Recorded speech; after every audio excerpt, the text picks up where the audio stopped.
Darling, let's go to the Copa America in Nigeria.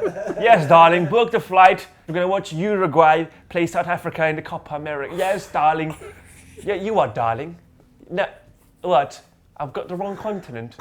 Oh, silly me, you got a bit of Cavani-itis. Hello, Copa fan, my name is Poet, and who are you? David Vujanic. And this is the show where you leave your comments below, and some of them are, some of them are. And there's an epic moment on this show, and it only goes... Comments of the week, where we discuss last week's comments and any other business. We also talk about England v Slovenia and a bit of Copa America. Ah, yes, indeed. And Joe Ball discusses with us his refereeing problems, and we tried dizzy penalties. But only one place to start happens to be Slovenia versus England, and we're going to head over to Poet and Vuj in a pub. Vuj, Po, you there? Thank you, Poet and Vuj. Yes, me and Vuj are here in the bar to watch Slovenia versus England. What do you reckon, Vuj? Mate, it's popping off. The bar is around. The excitement is unprecedented. Let's just have a little gander. And here goes Slovenia. If they play it right, they could be in here. He's played it right. Oh! It is he's through on goal. Oh! 1-0 Slovenia. We are home crowd are in raptures. Abysmal. Who's that? Who's that? My brother. I told everyone, it's Jack and Raheem, the only boys. My brothers. Look at this strike from Jack Wilshere. I don't want to hear no one talk no crud about my players no more. Oh my God! Jesus! Wow. 10 minutes to go. England have turned it over. I'm nearly excited. Jack Wilshere started the game. Amazing. No! Slovenia have just equalised. It's the infamous Nate Pechnik. I mean, illustrious career behind him, and he's come here to damage England. Oh. He watched the Gaza DVD. It's 3-2 England. Come on, son. You know what? We said boring England. That was actually quite entertaining. I am eating my words. Yeah, I got a razor blade out. It was a close shave, but we have managed to scrape it through. 3-2. Wayne Rooney getting the winner. But does it have to be like this against Slovenia? I mean, can't it be a bit more clean cut? Yes, I'm asking for a lot, but when we go to, you know, Euros next year, we need to be more clinical in front of goal, especially Wayne Rooney. He had about 5-6 opportunities today. He's not going to get that many opportunities against Spain or in Italy. We have to be more clinical. I feel our group is the easiest out of all the qualifying groups in Europe right now. So it's, you know, are we going to be able to translate this form into the final tournament? We will see, but Jack Wilshere, hats off. Absolute quality. Anyway, I think we should go back to Poe and Vuj in the studio. Thank you so much, lads. Cheers for that. Poe and Vuj, man, they're not bad, are they? They're not bad, but let's move on to Wales versus Belgium, where Wales got that fantastic 1-0 win in front of the home crowd. Gareth Bale getting the winner. Wales top of the group by 3 points. It's a bit surprising. I didn't anticipate that happening. Aaron Ramsey, do you know what? You want to see great players like Ramsey and Bale go to major competitions. Since this new format of the Euros is going to begin with 2 teams going directly and 1 going into the playoff. Yeah. The teams that before were seen as a lesser quality are actually picking it up. And I think around half of the groups, the teams that are leading actually weren't at the last Euros. The pressure that Wales had, in the first start, they played really well.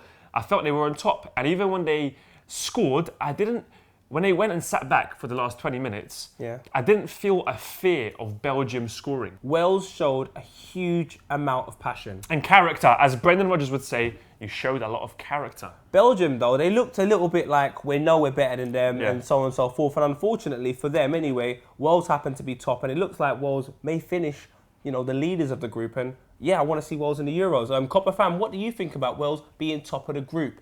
Fantastic for British football. Belgium, can they still qualify or will they slip up because of their egos? All right, from Wales to Ireland, Republic of Ireland versus Scotland, the game ending 1-1. The passion shown in this game was second to none. You're talking about Martin O'Neill, Gordon Strachan, 2 passionate individuals, and neither manager wanted to lose. It looks like, once again, both could qualify. One maybe automatically, the other could go through via a playoff. It would be amazing. Do leave your comments below. What's going to happen at the Euros next year in France? Who's going to win it? Who's going to qualify? Before we move on, big up the Faroe Islands. We got a comment here from Nicki Minaj Boy 15 who says, Faroes, thoughts? I think it's fantastic that Faroe Islands are winning, and I want to see them in France. Who do you not want to see in France? Leave a comment and let us know. Something somebody else wants to see us do is testicle. This one wants to see us take dizzy penalties. So myself and Vuj decided to get a football, go down Hackney Marshes, and do dizzy penalties. It's Poet versus Vuj. Dizzy penalties.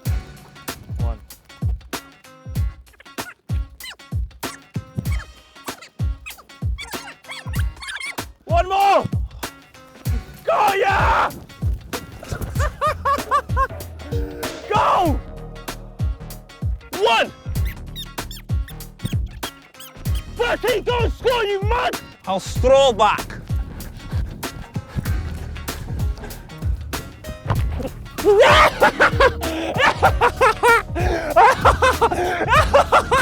Scored at the Cop, scored at Anfield, yeah, beat you at penalties. What do you think about that, mate?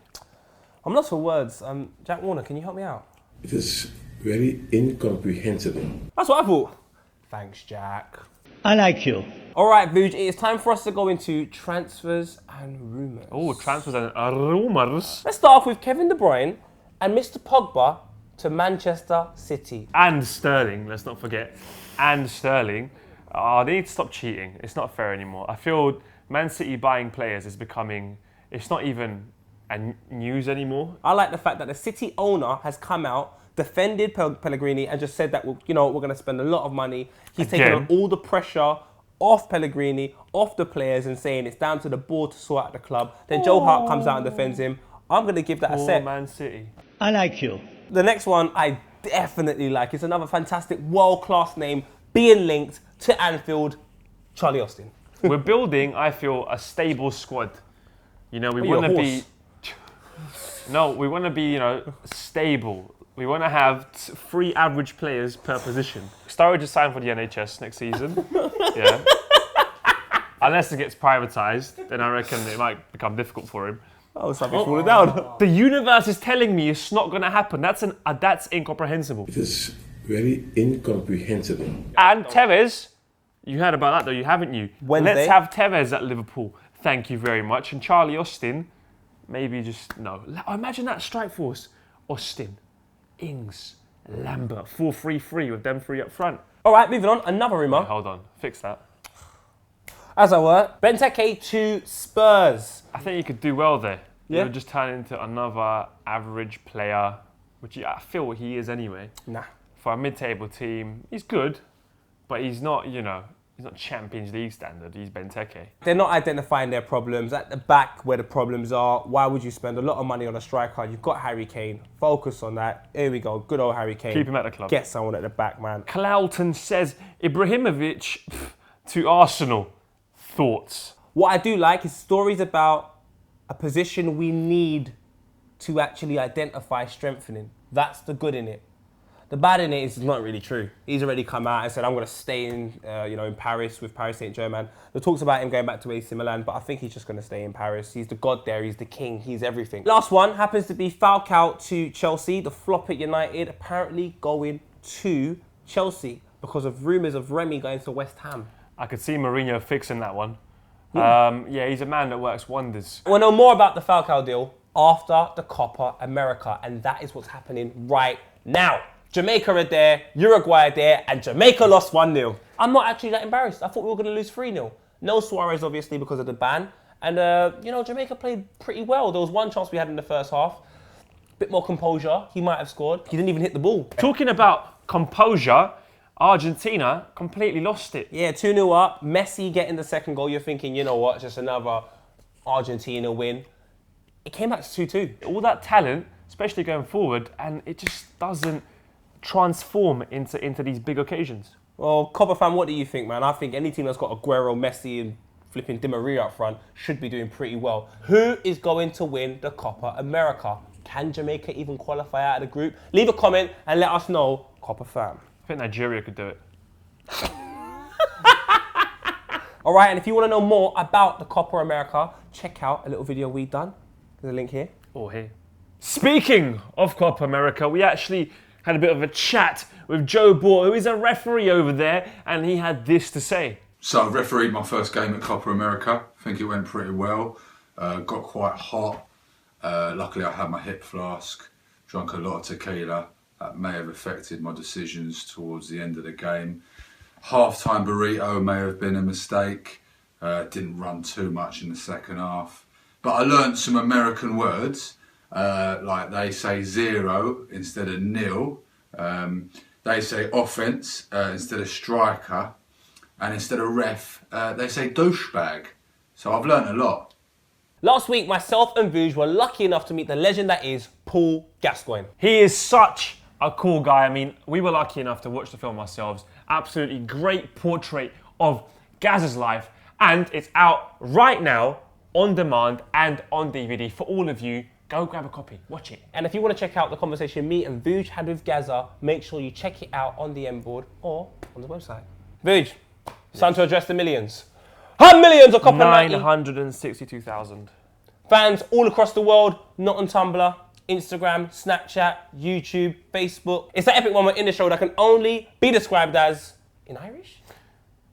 Not Ailey. Not Ailey. Last week we asked you, what's better, La Liga or the Premier League? And the Copper fam spoke. Some of the comments are coming through now. And a lot of people are agreeing with what we said. That La Liga is better than the Prem. I didn't agree with that. No? No way. But we said the Prem's more competitive. And Yes. some people have agreed that the Premiership is actually more of a competitive league than La Liga. We also asked, is Neymar better than Suarez? I said Neymar is. Vuj said Suarez. And guess what? The Copper fam agreed with. Thank you very much. But although some of them did say, in the future, Neymar will be better. Well, it makes sense because he's going to be younger and Suarez is probably going to be He's not retired. going to be younger, he is younger. All right, it's enough of last week's comments. Let's talk about this week now. First comment from PG4726 who's asking, why aren't we talking about the Women's World Cup? Vuj, talk to me. What do you know about the Women's World Cup so far? Well, England have actually won, a game which is really, really good, but their group gets really, really complicated because Colombia, who weren't the favourites at all, have beaten France, who are one of the favourites, and it complicates England's group and makes our qualification process a lot harder. All right, next comment here from Jiff Rope. He is speaking about the FIFA Under-20 World Cup. Now, Vuj, I know you've been tracking it, considering the fact that Serbia finale! Woke up at 5:30 a.m. Watched us beat the US on penalties. It's a historic kind of moment for us. What I love about the World Cup, the Under-20 World Cup, is it's high octane. It's loads of young lads with lots of passion who I believe haven't been touched by the money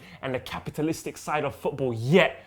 And it shows on the pitch. Those guys are giving 120%. It's beautiful to see. It's great to watch. And I recommend everyone keep up with the semi-finals and the final. Really entertaining. Another comment here from Sky. He says, people say there will be another Ronaldo. Sky. People say there will be another Messi. People say there will be another Ibra. But people never say there will be another Heskey. What a legend. UEFA Cup times, Bolton away. Heskey was the guy.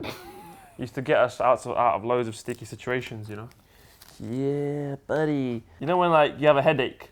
This apparently fixes it. If you have a headache, send me the photos of this is medical treatment. Extreme healing, which apparently has been dealt with by the Incas since the 18th century. All right, as you can see, the shirts are falling down. He's got tape on his head. I think it's best that we get on our flight to Geneva. Man's going to Switzerland. Vuj, can you take this off very slowly? Is this how Tutankhamun was cremated? I wasn't Not there, cremated, Vuj. I don't know. Did the Egyptians have sellotape back in their day? No, they're in denial. All right. Do you reckon they had home base in Egypt back in those days?